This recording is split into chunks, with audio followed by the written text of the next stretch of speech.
Hey, how's it hanging? Welcome to, I guess this would be the first episode of Let's Open Some Records. Admittedly, this is going to be a pretty quick episode because, I just basically, I want to listen to these records and I don't want to waste a lot of don't want to waste a lot of time, exploring the opening process, but here we go.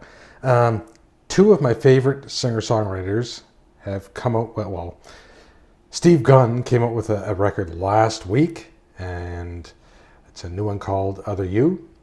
And Richard Thompson, a longtime favorite of mine, one of his albums, Mirror Blue from 1994, has just been released on vinyl in North America. And I'm super pumped for that because it's really good. So let's start with Steve Gunn. And I brought in a couple other albums of theirs, and I have his last two albums, Eyes on the Lines and Unseen in Between. And those are both really, really fun records.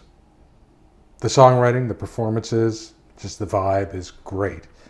And I'm really looking forward to a continuation of that with this record.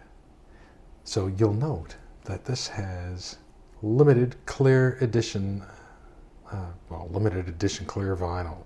So we'll see what it's clear records. I don't go out of my way to buy colored vinyl at all, and quite frankly, my preference is just plain old black records. But this is what the store had.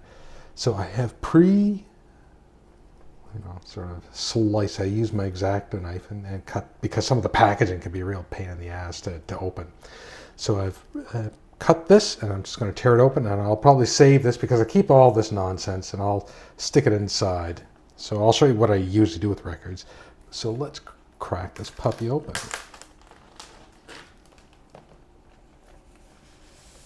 And I believe this is a 2-record set. There. So,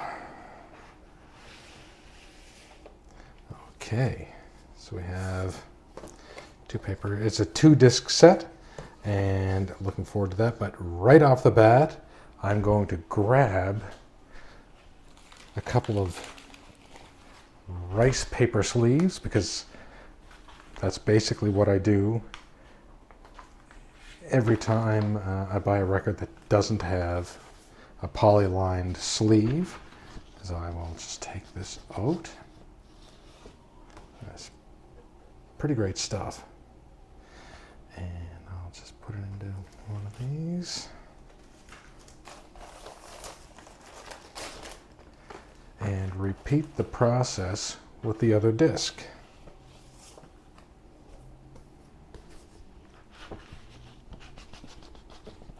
So, yeah, I recently purchased another record shelf, and I think this really has to be the last one, because I'm going to be like one of those, like cat ladies, except I'm going to be one of those record guys.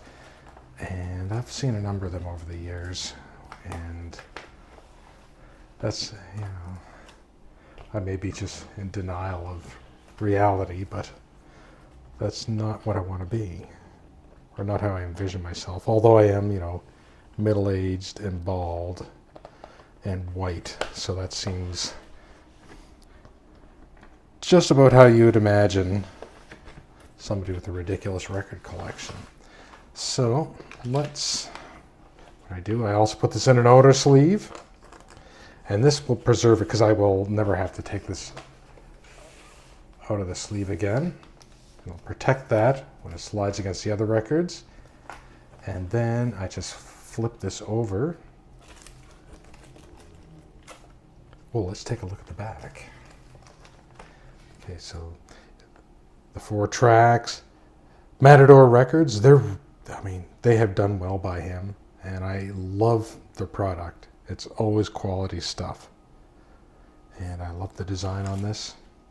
It's a really great album cover. But again, I want to listen to it, so I'm just going to keep moving on here. So the records are pointed this way, and I just slide those in the back.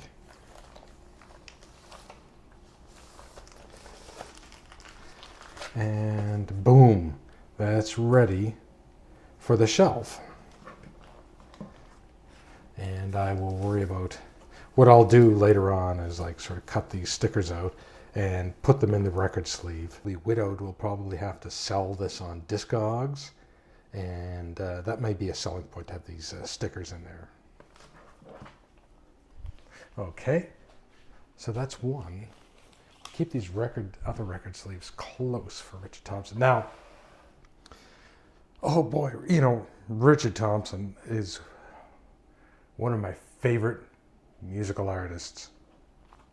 He has so many albums, and I really like his, all of his stuff. This is one of my, I have to admit though, the production, I could see why some people don't like it. It's a little compressed. It's a little, there's not a lot of air in it, so it's kind of dense sounding. But I mean, the performances and the songs are just amazing. And so yeah, I have like a couple. I pretty much have his whole collection. There are some that I don't have. I'd love to get the old kit bag, and I've been trying. Well, I've been looking at it on Discogs, but I mean, it's not cheap. It's not a cheap hobby, and as much as I would really like that, I don't know if I want to spend the money on that at this time. Yeah, so this fits in nicely with a couple of my other favorites from him, which are Rumor and Sigh, and I think that's from 90 or 91, and then of course Mock Tutor, which is from 98. And it was funny, I moved to Fredericton in 2005, and the first weekend I was there, I went out to a bar, more like a pub type of thing. And I was just standing there having some drinks, and there was this other guy there at the bar, and we subsequently ended up working together, and we became friends, Eric. And we just started talking about music, and also just about life. And it turned out he knew a guy from my hometown. Eric was from Newfoundland, and I was from Bridgewater, Nova Scotia, and he had gone to university with a guy I knew from my small town in Nova Scotia, which was kind of weird. And it turned out like Richard Thompson was one of his very favorite artists, and we both agreed that Mock Tutor was one of our favorite albums. Like it was just a strange experience to meet a Richard Thompson fan at a bar alone. Is like, I mean, he's an amazing artist, but I mean the chances of that happening. That doesn't happen every day. Any case, so let's just move these aside. And once again, 2 LP set, American vinyl debut for the Guitar Guru's 1993 solo album. See, I don't think it was released in North America at least until 1994, so I'd debate that. And I know my dates. Clear vinyl pressing. Again, I prefer black, but in any case, limited to 1,200 copies. And apparently this label, I forget who pressed it, Real Gone Music.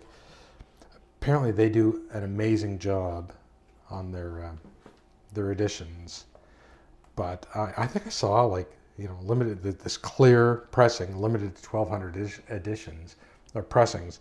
And then I think I saw there's like a blue version too. So there's like 1,200 versions of that. And then I'm sure there's like a black version with 1,200 versions, and all of a sudden, there's like 6 or 7 million copies of this around. But anyway, so I'm going to save this sticker again, but you won't see me do that right now. But let's, again, tear this plastic open. I always love this cover. It's really neat. And I think it was on the inside or repurposed. This image was repurposed. He had a greatest hits CD, and I think they used that at some point on the inner sleeve of that. So this will be a little exciting. It's a gatefold. So you have the amazing songs on this. I'm not going to run through them all, but off the top of my head, like Mingus Eyes, Easy There, Steady Now, the way that it shows, take my business elsewhere. I always like the jazzy stuff on this is very, very enjoyable. So let's take a look at, oh, and they are in rice paper inner sleeves. I have never seen this, apart from the MoFi recording, who, they also sell this kind of thing, and you know, oh, this is amazing. I love this, so I don't have to, I can use mine on some of my other records. Clear vinyl, already packaged, but what I'm going to do is get an outer sleeve, and that way I can preserve the record jacket. This is like this is solid, this is, you know, a nice solid paper. It's not, they're not chintzy at all. I mean, sometimes you buy repressings and like the actual jacket is super cheap, but this is quite nice. So I'll just slide this in here. Sometimes these are a little wide. I have a Roxy Music record that for some reason, I think they just made it a little too wide to fit into the sleeve. It's a real pain in the ass. So thankfully, this isn't the case. And then I'll just slide these in back.